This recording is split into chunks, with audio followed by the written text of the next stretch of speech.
بسم اللہ الرحمن الرحیم، سیرت النبی صلی اللہ علیہ وسلم، درس نمبر 40۔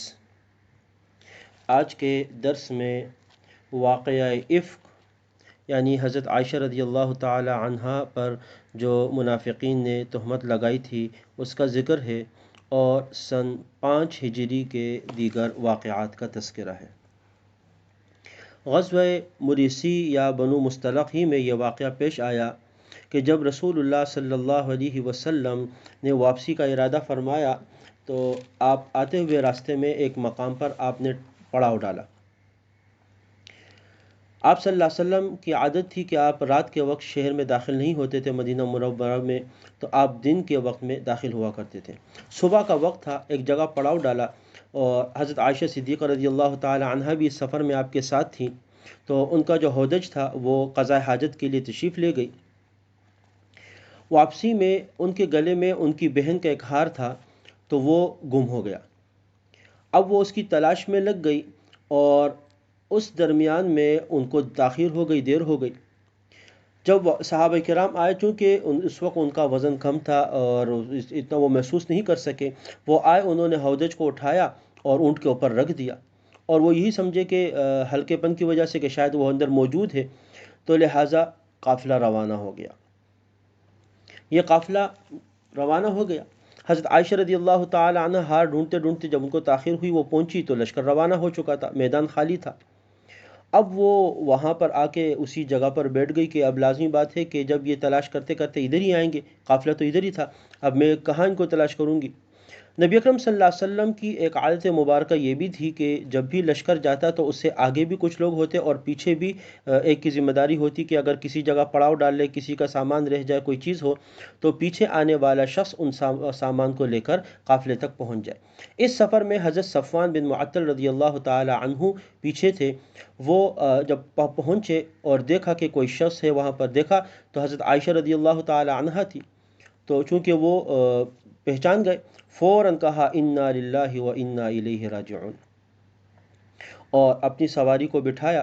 حضرت عائشہ رضی اللہ تعالی عنہ اس پر بیٹھ گئی، اور بغیر اور کچھ بھی نہیں کہے بس وہ روانہ ہوئے، یہاں تک کہ دوپہر کے وقت وہ لشکر تک پہنچ گئے۔ جب وہ لشکر تک پہنچے، وہاں پر آئے، دیکھا کہ حضرت صفوان بن معطل رضی اللہ تعالی عنہ اونٹ کو پکڑے ہوئے لا رہے ہیں، حضرت عائشہ رضی اللہ تعالی عنہ اس پر ہے۔ جب منافقین نے دیکھا، اور خاص طور پر عبداللہ بن ابی کو اس کا علم ہوا، تو اسے تو ایک اور موقع مل گیا اپنے نفاق اور اپنے حسد کو ظاہر کرنے کے لیے۔ چنانچہ اس نے حضرت عائشہ رضی اللہ تعالی عنہ پر بدکاری کا اور تہمت اور الزام لگا دیا، اور لوگوں میں یہ باتیں پھیلانا شروع کر دی۔ وہاں سے وہ لشکر مدینہ منورہ پہنچ گیا۔ جب آپ صلی اللہ علیہ وسلم مدینہ منورہ آئے، آپ صلی اللہ علیہ وسلم تو خاموش تھے، لیکن منافقین ہر مجلس میں، ہر مقام پر، ہر جگہ انہی باتوں کا تذکرہ کیا کرتے تھے، انہی باتوں کو دہراتے تھے، اور مدینے کی فضا اس کی وجہ سے انتہائی مکدر ہو گئی۔ حضرت عائشہ رضی اللہ تعالی عنہ کے علم میں کوئی بات ہی نہیں تھی، ان کو خبر ہی نہیں تھی کہ مدینے میں کیا باتیں ہو رہی ہیں۔ تقریباً اس درمیان میں 1 مہینے کے قریب کا وہ گزر گیا، کچھ بیمار بھی تھی کچھ دن وہ۔ ایک دن جب وہ ٹھیک ہو گئی، وہ قضاء حاجت کے لیے باہر جا رہی تھی، تو مستح ان کے ساتھ تھی، تو مستح کا پاؤں کسی کپڑے میں پھنسا اور وہ پھسل گئی، تو انہوں نے فوراً کہا تعس مستح، یعنی مستح ہلاک ہو جائے۔ مستح ان کا بیٹا تھا، تو حضرت عائشہ فرمانے لگی کہ آپ نے مستح کو بد دعا دی، جبکہ وہ تو بدری صحابی ہے، بدر میں شریک تھے۔ تو ان کی والدہ نے کہا تمہیں نہیں معلوم کہ مدینے میں اس طرح کی باتیں چل رہی ہیں تمہارے خلاف، اور میرا بیٹا مستح بھی اس میں شامل ہے۔ حضرت عائشہ فرماتی ہے کہ جب میں نے یہ باتیں سنی تو میری تو پاؤں تلے زمین نکل گئی کہ یہ کیا کہہ رہی ہیں۔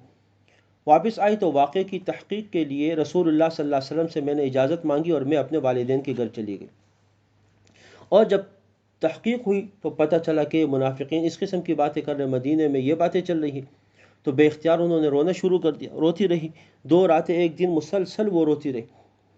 نبی اکرم صلی اللہ علیہ وسلم صحابہ کرام کے ساتھ مشورہ کرتے رہے۔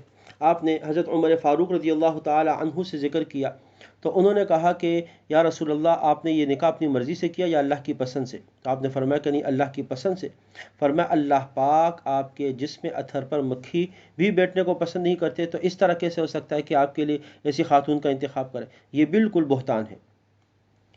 آپ صلی اللہ علیہ وسلم کو تسلی ہوئی۔ حضرت عثمان رضی اللہ تعالی عنہ نے بھی اسی طرح کا ذکر فرمایا. حضرت علی رضی اللہ تعالی عنہ سے آپ نے مشورہ فرمایا تو انہوں نے دبے ہوئے الفاظ میں یہ کہا کہ آپ کے لیے ازواج کی کوئی کمی نہیں ہے، حضرت عائشہ نہ ہو تو کوئی اور ہو. بہرحال آپ صلی اللہ علیہ وسلم انہی معاملات میں تھے اور حضرت عائشہ رضی اللہ تعالی عنہ اپنے والدین کے گھر چلی گئی. فرماتی ہے کہ میں وہاں پر تھی کہ رسول اللہ صلی اللہ علیہ وسلم تشریف لے کر آئے. آپ نے خطبہ پڑھا اور فرمایا کہ عائشہ مجھے تمہارے متعلق اس طرح باتوں کا پتہ چلا ہے، اگر تم اس سے بری ذمہ ہو تو اللہ تمہاری صفائی ظاہر کر دیں گے، اور اگر تم سے غلطی ہوئی ہے تو اللہ سے معافی طلب کرو، مغفرت مانگو، اللہ پاک توبہ قبول کرنے والا ہے. حضرت عائشہ رضی اللہ تعالیٰ فرماتی ہے کہ ان باتوں سے تو میرے آنسو تھم گئے، لیکن میں نے اپنے والدین کی طرف دیکھا کہ شاید وہ میری طرف سے رسول اللہ صلی اللہ علیہ وسلم کو جواب دے دے، لیکن وہ خاموش رہے اور انہوں نے کوئی جواب نہیں دیا.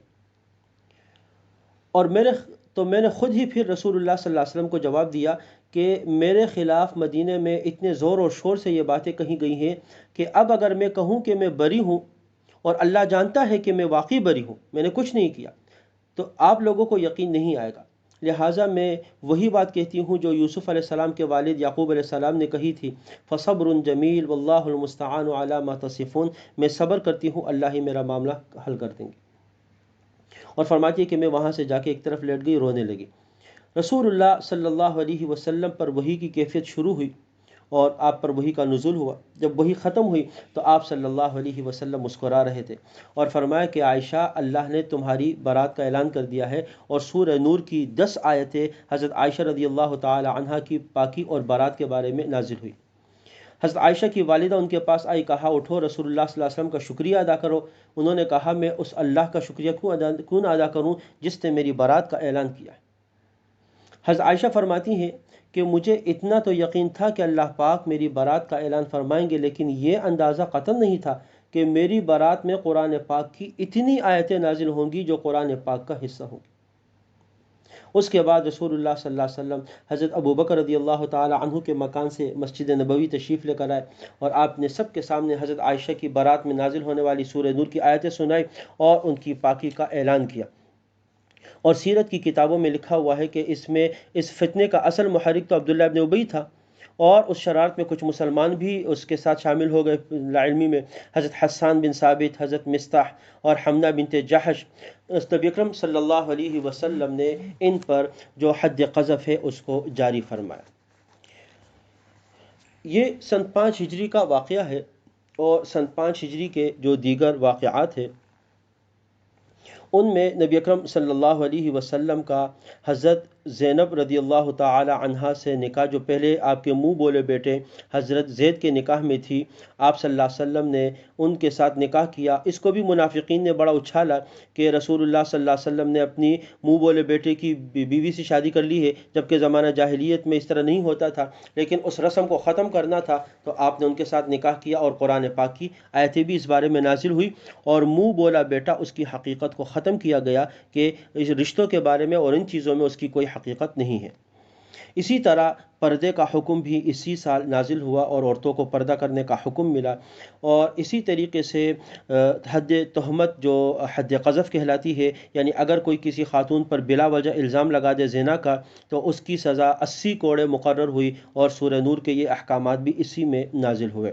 اسی طرح زہار کا جو حکم ہے کہ اگر کوئی شخص اپنی بیوی کو ماں یا بہن کے ساتھ تشبیہ دے دے تو وہ اس پر حرام ہو جاتی ہے جب تک کہ وہ کفارہ نہ ادا کرے. زمانہ جاہلیت میں چونکہ یہ طلاق تھی، لیکن اسلام نے اس کے طلاق کا حکم ختم کر دیا. البتہ چونکہ یہ نامناسب کلمات ہے لہٰذا اس کے اوپر زہار کے اوپر کفارے کا حکم دیا. یہ تمام احکامات سن 5 ہجری میں نازل ہوئے. اللہ تبارک و تعالی ہمیں سمجھنے اور عمل کی توفیق نصیب فرمائے. وآخر دعوانا ان الحمد للہ رب العالمین.